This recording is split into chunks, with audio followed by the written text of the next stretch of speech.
My family almost burned down because Karen set fire to our backyard, just because it was too beautiful, perhaps? How will Karen face all these consequences? What would you do if you were faced with a neighbor like Karen? Please share your thoughts below the video. My story begins on a scorching summer day, with the blazing sun shining down on the peaceful neighborhood where my family lives. Lana and I had built a happy life together in our cozy little house, with the rose garden we adored, where our son Sam often ran around on the cool afternoons. Everything seemed perfect until Karen, the new neighbor, moved into the neighborhood. One morning, when Lana and I were carefully trimming the rosebuds, a familiar figure appeared. It was Karen, a middle-aged woman with an air of authority. She looked at us with disdain and coldly said, "Could you remove this garden? It ruins the aesthetic of the neighborhood." Lana looked up, locking eyes with Karen, and said firmly, "We've spent a whole year tending to this garden. There's no reason to remove it." Karen smirked, clearly displeased, but just shook her head and walked away without saying anything more. We thought it was the end of it. But no, everything changed the next morning. One morning, as Lana and I were watering the garden, I suddenly felt a shift in the air. The summer heat seemed to double. Lana stopped, frowned, and looked over the vine-covered wall towards Karen's house. Suddenly, a loud noise rang out, followed by a blinding flash, causing Lana and I to look at each other in disbelief, unable to believe our eyes. The fire flared up quickly, as if it had been ignited from somewhere in the dark. Lana saw the fire engulfing our rose garden, and in that moment, everything seemed to blur. The entire garden turned to ash, and the fire spread further. But soon after, we realized Karen was standing there, with a flamethrower in hand, smirking as she watched our garden burn. "Just like I said," Karen said, her voice full of triumph. "This neighborhood needs a clean look, not these messy flower gardens." The fire lit up the sky, and in that moment, I felt as if everything we had built over the years suddenly vanished. My whole family stood there, unable to believe their eyes, as the house and garden we had loved were now reduced to ruins. Lana and I stood stunned in the garden, our eyes filled with anger and disbelief at what had just happened. The rose garden we had carefully tended to was now just a pile of ash.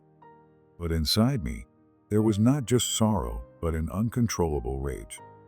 Lana turned to me, her eyes filled with determination. "We can't let this go," she said. "She's destroyed everything we loved. We have to do something." I took a deep breath, trying to calm myself. "I know. But we have to handle this carefully. We can't let emotions get in the way. We need evidence to expose her." Lana nodded, though her anger matched mine. I turned back to look at the wreckage, feeling the pain like a knife cutting into my heart. But I knew, to defeat Karen, we needed to act smart and systematically. I went to my car and took out my notebook, starting to jot down everything I saw. "What are you going to do?" Lana asked as I stepped outside to gather evidence. "I need to document everything, every small detail," I replied, not looking back at her. "Even this pile of ash might hold crucial evidence. I have to make sure we can prove she caused the fire." As I began to inspect the scene, I was filled with frustration but tried to suppress it.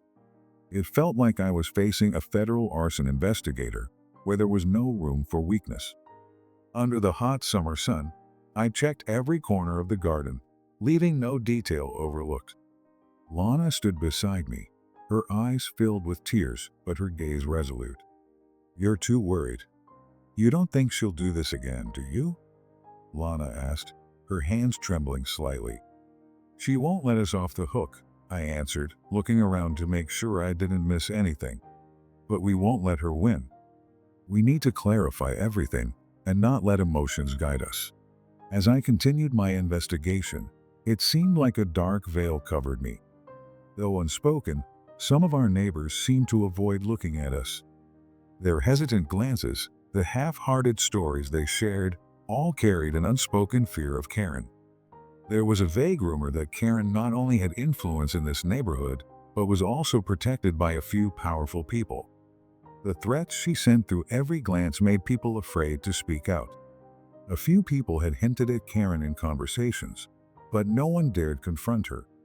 One evening, while I was talking to a colleague in fire investigation, he began analyzing the fire scene in detail. "There's something off. These traces suggest it was an intentional arson." "You think so?" I asked, unable to believe my ears. I've always felt something was wrong. "Yes. It looks like she used a flamethrower, and I think we'll find evidence related to other incidents. She's not just an arsonist." My heart raced. Karen was not only a destroyer, but also a manipulator, deceiving and controlling everything around her. She had used her power to oppress those who couldn't fight back. Throughout the investigation, we uncovered many traces that Karen couldn't hide. The fires, the financial frauds, all were linked to decisions she had manipulated. Not only had she destroyed our garden, but Karen had used her power to manipulate this community for years. She was not just a destroyer, but someone who manipulated everyone around her to build a hidden empire of power, where victims like us were merely pawns in her game. Lana looked at me, her gaze asking for more, but I could only shake my head. "She won't get away with it. We won't stop." With clear evidence and determination, we were not only standing up for ourselves, but also to protect those around us, the ones still afraid of Karen and her power. When I looked at the evidence I had gathered, it felt like everything around me was crumbling. Everything I had thought about Karen, just an annoying neighbor, but still only a small part of the neighborhood, had now completely changed. She was not the simple person I thought she was. After the investigations and analyses, the truth became clear. Karen was behind a series of illegal acts, and now she could not escape her responsibilities. I sat still in my office, staring at the documents, then said to Lana, "I can't believe it. Karen. She's manipulated this entire community for years. The arson cases were just the tip of the iceberg. She's involved in financial fraud and abuse of power." Lana stood beside me, her eyes lighting up with a strange feeling. "But, can we prove all of this?" "It's all here," I said, pointing at the pile of evidence. "We can make everything clear. She won't have a way out." We decided to confront Karen directly. The next day, I went to her house with an unshakable determination. When Karen opened the door, she looked at me arrogantly, as if nothing could harm her. "I've been thinking about this moment," I said coldly. "It's time for you to face your actions." Karen looked at me, sneering smugly. "You think you can do anything to me? Don't you see that this world belongs to me?" She stood there, seemingly unaware of the change in my attitude. "You're not in control anymore, Karen," I said calmly, but inside, a storm was brewing. "You will have to face what you've done." The whole space seemed to fall silent. I handed her some of the evidence, the documents, and connections she couldn't deny. Karen's face slowly changed, from confidence to concern, and then to fear. "You can't do anything to me," she stammered. "You've deceived too many people already." "It's time for you to take responsibility," I replied, and took her to the police. When Karen was arrested, I couldn't stop thinking about what she had caused to my family and this community. The painful days we had gone through, from the destruction of our rose garden to the subtle threats, all felt like a nightmare I couldn't forget. But what truly shocked me was when I discovered that the arson was just the tip of the iceberg. Karen, whom I thought was just a simple destroyer, was actually involved in a series of financial frauds, manipulating public projects, and causing suffering for so many. All these acts were just pieces in the power scheme she had built over the years. I returned home with a heavy heart, my thoughts swirling. When I walked in, Lana was waiting for me, her face full of concern. She looked at me, her eyes lighting up when she saw I had returned, but with an anxious expression. "Are you okay?" Lana asked gently, but I could feel the tension in her voice. I took a deep breath, nodded, but the heaviness wouldn't leave me. "Karen. She's not just an arsonist. She's manipulated and exploited everyone around her for years. Everything she did was a power game, a game that so many people paid the price for. What we thought about this neighborhood, about the people living around us, has completely changed. Lana was silent for a moment, her eyes fixed on me as if she wanted me to continue. She could clearly feel the change in me, in the entire neighborhood. Not just because of the destruction Karen had caused, but also because of the new perspective on a world we once thought was peaceful. But there's one thing I know for sure. I looked out the window where our rose garden used to be. Karen is now arrested, and everything she's done has been exposed. She can't hide from her responsibility anymore. This community no longer has to live under the shadow of an evil person's power. And we, our family, no longer have to endure the pain of losing our beloved garden. Lana quietly walked over to me, placed her hand on my shoulder, and smiled faintly. So, what's next? I looked at her, my gaze focused on the empty land outside the window. The land that once was our rose garden, where we had nurtured it for years, now reduced to traces of devastation. But I knew this couldn't end like this. We'll restore the garden, I said, my voice resolute. But this time, it won't just be a regular garden. It will be a symbol of restoration, of justice, and of the unity of this community. It will stand as proof that we never give up, of everything we've overcome. And I believe that from here on out, every person in this community will see the power of standing together. Lana stood by my side, her eyes sparkling with hope. We'll rebuild from the ground up, won't we? Exactly, Lana, I replied. Not just the garden, but the entire neighborhood. We'll rebuild, not just to heal the wounds, but to remind each other that unity is our greatest strength. When we stand together, nothing is impossible. The feeling inside me now wasn't loss, but strength, determination to rebuild everything from the ruins. Our rose garden wouldn't just be a place to find peace, but a mark of victory. A victory not just for my family, but for this entire community.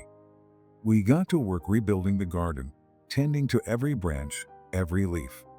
The garden now wasn't just a place where we found comfort, but also a place where we reminded each other about the power of justice and perseverance. It became a symbol of everything we had been through, and more importantly, of everything we had conquered. The rose garden wasn't just a place for flowers to bloom, but a place where true values were celebrated. This event wasn't just a victory for my family, but for the whole community. Standing among the wreckage of what used to be the rose garden, I realized that what we had fought for wasn't just to protect a patch of land, but to preserve the values that this community had always cherished. Lana stood beside me, holding my hand, her eyes filled with pride and hope. Do you see it? Not just our family, but the whole neighborhood has stood up together. We've done something Karen never thought possible. I looked at Lana and nodded. That's right, Lana. We can't let her hurt anyone anymore. Unity is our greatest strength. We have to protect what we believe in, protect these values. The rose garden was no longer just a patch of green land. It was a living symbol of everything we had overcome. Every flower that bloomed wasn't just a sign of restoration, but a testimony to the victory of justice and unity. This wasn't just my family's garden anymore. It belonged to everyone in this neighborhood.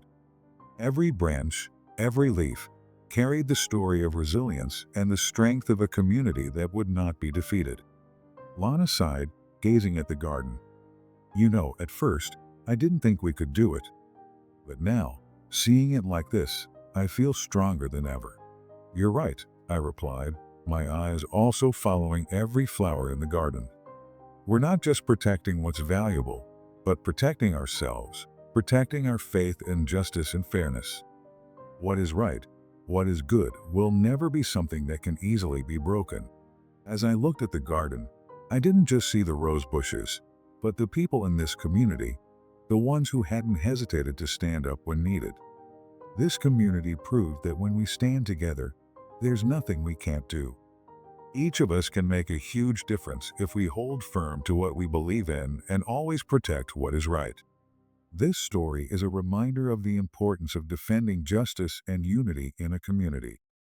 Perseverance and determination in the face of injustice will help us overcome all difficulties and create positive change. If you found this story meaningful, don't forget to like, comment, share, and subscribe so you won't miss the next videos on the Crazy Neighbor Drama channel.